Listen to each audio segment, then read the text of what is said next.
Hello, fellow hunters. I'm Sean Quick, I'm back with a review. Now, I know you're thinking, why would I wear my fusion jacket and my polo shirt, but, well, they're all three of my polo shirts, or four of them. There's four of them. My four polo shirts are being washed right now, and so is the fusion jacket. So, I gotta do a video on this. Before I start this video, about Unoffical Legends Part 2, I'd say, it has been a year, well, maybe over a year. I forgot when I actually started doing this. It's been a year since I started making YouTube videos. Really, I started my first YouTube video in October. I forgot when still. But, yeah, the weird thing is when I started my first video, I think 1 month, 1 or 2 months making the next video. But it has been over a year. It's been a year since I started making YouTube videos on this. Sure, I only have like 12 subscribers, but I don't care, I'm not giving up. I like doing this, it's fun, and really I do a lot of researching for stuff that I'm going to do in this video, but really, let's just get this video started. So today I'm doing my Unoffical Legends Part 2. I already did Part 1 that you already know about. This is Part 2, so, well, let's get started.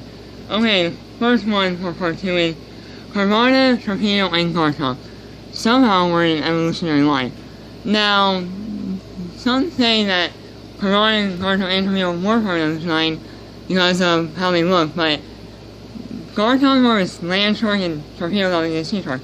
But they do have some similarity. Carvana and Garchomp have similar heart shades with dark blue, red, and yellow. And also all three of them have like a red fin with a star on their body.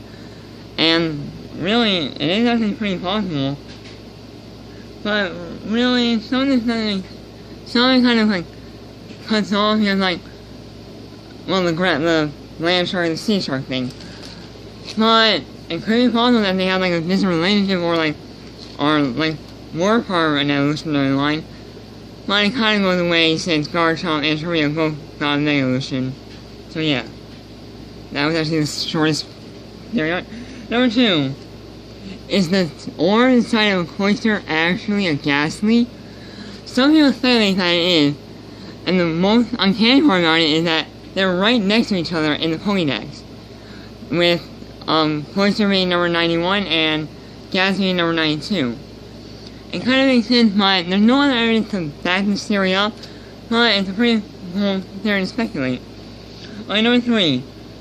Butterfree, Venomoth had their evolutionary switched at some point. Let's start with Butterfree and Venonat. Both are purple, have antennas, large red eyes with the compound eye ability, 3-fingered hands, and rounded feet. Also, their spider artwork in the main games have them both kicking up, and later games are more like standing position. Sorry, I had to repeat them. Also, but it doesn't really make sense for a gnat to become a Butterfree. It's kind of questionable and kind of impossible. But so is a gnat becoming a moth. Okay, and also now we have Venomoth, Caterpie, and Metapod. Caterpie and Venomoth both share the shield nest ability, and all three of them have rounded eyes, have large pupils in their eyes, some kind of head ornament, and a groove on the bottom of their body. But really, that's all very questionable. Metapod turning into a butterfly, yes, it makes sense. But not a moth, no. But really, it's a very fun thing to speculate, but it's also kind of weird.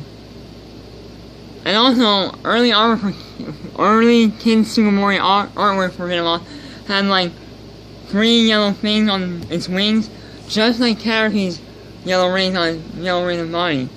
So maybe, wow, this feels like that. On to the last one. Some say Kabutops is actually some say Jisek is a modified form of a Kabutops. Now let's look at the point injury first. Both of them say that, well, it says for Kabuto that he scoured just 300 million years ago. And it says for Jisek that it was the strongest of the hunters 3 million years ago. And Kabutops' point injury, it doesn't say anything about 300 million years ago, but it says Kabutops slides pretty open and drinks his body fluid. that sounds like strong 100 to me, but really, here's the thing that makes sense. They're the only ones that show any kind of, like, age, like 300 million years ago.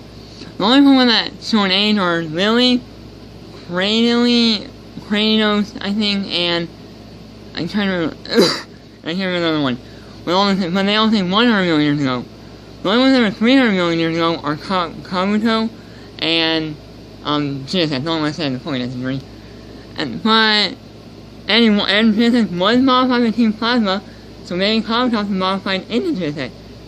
But it kind of goes away after you think about how Kabuto has such a short waist, and that a water ground type can be modified so well to become a bug steel type. It kind of doesn't make sense. But it's kind of truthful. I believe it. Well, I guess all the time I have in this video, well, not this, well, this part. But really, I'm just gonna say that I can't believe I've been doing this for over a year right now. It's just been time has flown by so fast ever since I started doing YouTube videos. So look, I started a YouTube channel out of nowhere. I needed a Google account when I got from school. I don't know why I ran along on this, but I got a Google account from school when I was in 11th grade. I never had a Google account before then, because, well, I needed one for a class. And then I just said, why don't you use an account? When I was younger, I was going to make one, but my mom said no. And then I made one without her knowing, and then I told her the same day, and she said, wow, Sean, that's so great. I was like, what? I was like, why is she happy about that? She would have been mad if I did it without permission, but I was surprised she was so happy. And I'm actually happy to be doing this. It's fun, it's easy, and it really, like, helps me spend my time doing something that I love to do, except just play video games. So, thanks to all of my Twitch subscribers for watching. I know that's not a lot, and I know I don't get paid I don't get paid at all for just Twitch subscribers. But really, I don't do this for the money or the fame, I just do it for the fun of it. Well, if you like the video, give it a thumbs up, and you want notifications when my new videos come out, click the subscribe button, and to get notifications, you actually have to go to my channel after you subscribe, or to subscribe, and then you have to click a bell right next to the subscribe button, just so you get notifications. Yeah, YouTube has a lot of things, so that's all I gotta say. Leave a comment down below what you want me to do next, if I haven't already done it. And aim to be the top, be the champion, and gotta catch them all. Bye!